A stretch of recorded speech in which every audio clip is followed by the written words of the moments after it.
is a big game? It's not because tickets are over $8,000 to get into the building tonight. It's not because Wu-Tang Clan is performing at halftime. I know. It is not because Taylor Swift is going to be in the building. It's because of the panel that we have up here. We got two former members of the New York Knicks, Jeremy Lin, Iman Shumpert. Kendrick Perkins, NBA champ, is in the building. And I don't actually have to work that hard for the connection. Brian Windhorst, New York Times best-selling author. Brian Windhorst in the building. Here we go. My friends, game 4, how we feeling, Iman?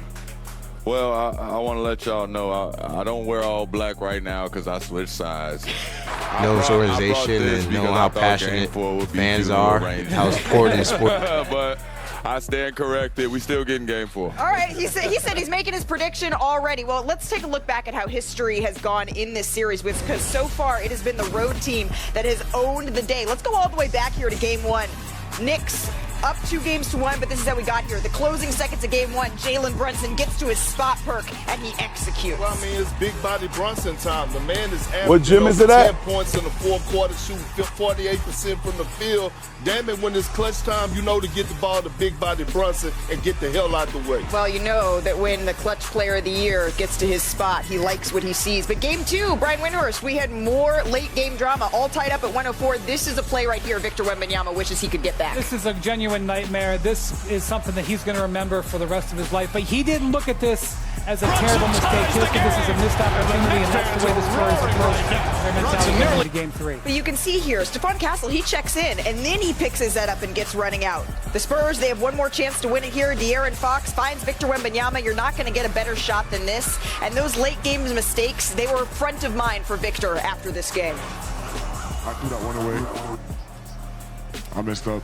Am I going to use that to fuel me and to fuel us next game? Absolutely. Well, and use it as fuel he did, because Wemby said that he was going to be motivated. It showed in the first half of game 3. He came out aggressive on both ends to start the game, which isn't uncommon. We see that a whole lot. But at the break, he was all They're against over the wall. stat I sheet. think we 15 performed. points, 4 rebounds, 2 blocks. And not just performing in the like. fourth quarter, Iman, the Spurs up 8. Wemby forces Shannon past the shot. Swing, swing. Well, what you're seeing is Wemby creates so much indecision when people drive the paint. One, he makes you flinch, and then he can cover ground. Sometimes he's in no man's land, but it doesn't matter because anything in that paint is his lane.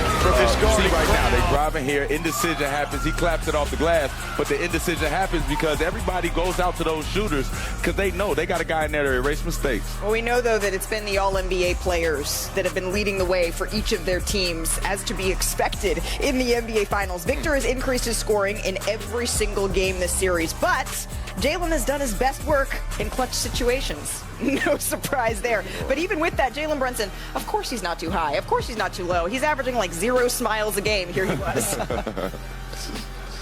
Most importantly, not turn the ball over. Give my team an opportunity. Kind of in the middle. I played better, but also I played worse.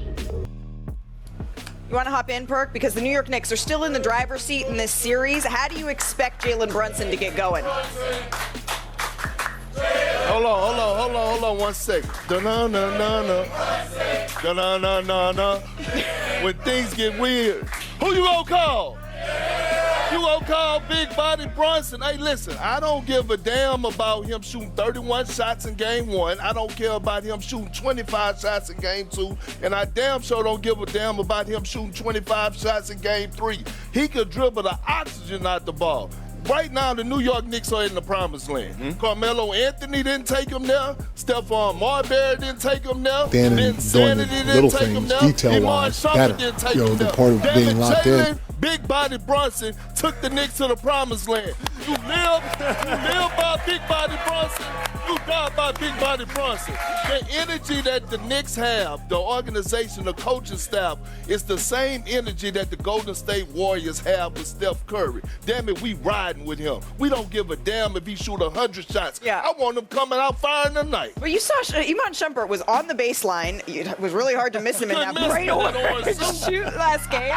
And he was getting out there. You were coaching from the baseline, and you were making some observations about Jalen Brunson, something that was different game 3 that we didn't see as much as in game games. Yeah, I wanted him to get into action. Like you said, you call him big body Brunson. Right now, I need him to be action Brunson. I want you setting back screens. I want you setting flares. I don't like when people get to load up on him. It's all boxes and elbows. He's working incredibly hard to get things done. Like you see right here. He gonna come and get me the ball screen. Nobody leaves him. Another guy leaves his man. He has the whole Spurs team's attention right now. But if you look, everybody can guard 2 people at the moment. So that leaves him in a double team. We don't need that. Let's get something good over here. On the road, set a screen, get somebody off you. Now he got to follow behind. Indecision happens. Are y'all going to switch? I don't care if you do or don't. Now you're late, I'm going to lace him up. You see what I'm saying? Like when he gets the ball after people have to guard actions and then close out, he is literally unguardable. Yeah. That was the first play of game 1, by the way. Oh, yeah. And the Knicks are going to watch that tape, and they're going to come back and try to take Brunson off the ball tonight. Yep. They're going to try to ease his burden a little bit. So this is what I want you to watch. When the game starts, I want you to watch Jalen Brunson, what goes around. Watch the physicality that the Spurs have on Brunson off the ball and see if the refs let it go. Right out of the gate, you want to see if they're calling off-ball fouls on holding on Brunson. That's what the Spurs want to do, Jalen. One simple thing that he can do also is just hit and get it back versus dribble. Even what Sharpe is saying, you set some back screens, you get some second side pick and rolls, go to the strong side, and the Lakers are going to win by 20. Get him on something else. Let's do something where it's just easier for him and it's not as monotonous. That is just something that Mike Brown is really. What was that word? Monotonous. Monotonous. Let's go. Burbank. Let's go. Jalen, let's go. Did you catch Harvard over here? Jalen, I got a quick story for you. This is story time. I know that's usually Brian Windhurst. So Perk used to do a segment on NBA Today. It was called The Word of the Day. Oh. And one day Perk comes up here and he says, I got a new word for you, Malika. And I say, what's that word? He goes, tennis. I said, what? That's supposed to be monotonous? He said, yeah, whatever that is. So on this show, we say Mona tennis. Mona tennis, my bad. Or we can use another word for the I don't want a slow pocket. Get it up. Jalen Brunson is going to get money. And I understand the adjustments that y'all thinking about having, but this is the NBA Finals. Right. The last thing that I want Jalen Brunson doing is overthinking. The last thing that I want Jalen Brunson doing is not being aggressive. I want him aggressive. If I'm going to go down swinging, damn it, I'm going down swinging with the head of the snake that got me here. Hey, and I get it. Listen, hold on. I get it. A lot of times we're looking at this series. A lot of those shots Jalen Brunson is getting, those are good, clean looks. Check it out, though. He's just missing them. You can't take the bait. If he don't move that ball, Michael Bridges can't get off. Deuce McBride ain't getting off. Landry Shamet ain't getting off. Who all was getting off? These are guys that were playing great along this street. So, this what I'm saying? I don't say he can't dribble 30 times. Just dribble 30 times after the action. Because for at least 8 of them seconds, he just standing there really revving up his engine. I agree with that, and that's something where it's not about the shot attempts. You could shoot 25, 29, 30 shots, no problem. Get him the ball, but just don't do it the same way every single time. And his teammates trust him. No, but they will give him the ball back. Did you have a problem passing me the ball? Did you think I wasn't going to get it back? I know they don't want to go.